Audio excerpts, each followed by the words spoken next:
Hello everyone, welcome back to another video. Today we're taking a look at the Transformers The Last Knight Voyager class Scorn. Now, Scorn here is getting a Studio Series Titan class figure in 2027, and I gotta say that one looks pretty cool. Although I do want to see it with more paint when it's actually a physical figure and not just a CGI render or a gray prototype. But I am very excited for that one, and I may or may not get it, depending on the price. Now let's look at the old Voyager version from The Last Knight.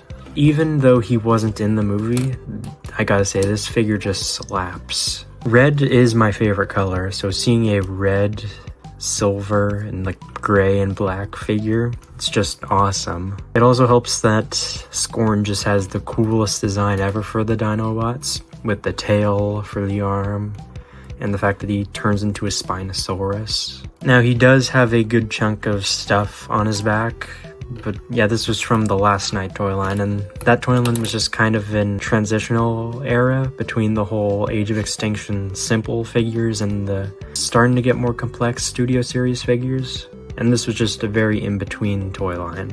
In fact, I honestly kind of like how he looks in this figure more than how he looks in the movie. The head and face are absolutely killer. I love the whole silver fading out into the red, and the blue visor really sticks out very well and it looks awesome. The tail's very cool. I do wish it had a bit more articulation since you only really get it at 3 different points. And that makes it very hard to get that cool pose where he had the tail all slung up on his shoulder. For some comparisons, here he is next to Rise of the Beast Leader Class Scourge, Studio Series Leader Class Age of Extinction Prime, and this is why I'm glad we're getting a Titan version since this just isn't how the scale was like at all in the movie, and Age of Extinction Galvatron. So yeah, that's a pretty good robot mode. Now we can get him into the dinosaur mode.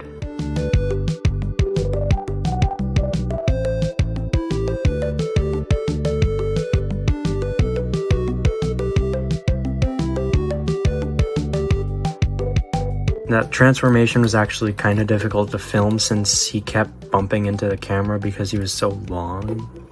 Now we've got the absolutely killer dino mode, the Spinosaurus mode to be specific, but I just gotta say this is amazing. Spinosaurus is one of the coolest dinosaurs ever, and just getting a transformer of it that's red with spikes on the back, it's pretty much everything you could ask for.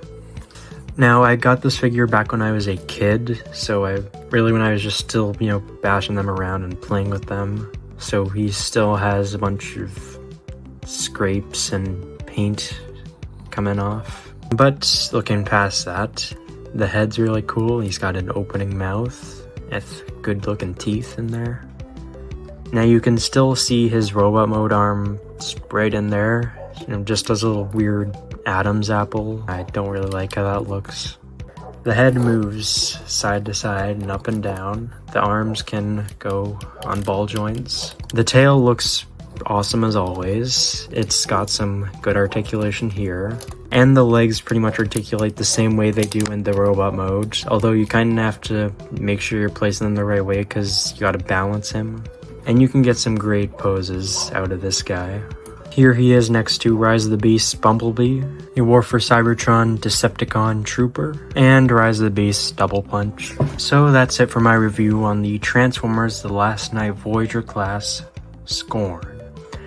Now, see, the thing is that we got the Studio Series one coming out next year, and the question is, do you want to get the Studio Series one, or do you want to get this one?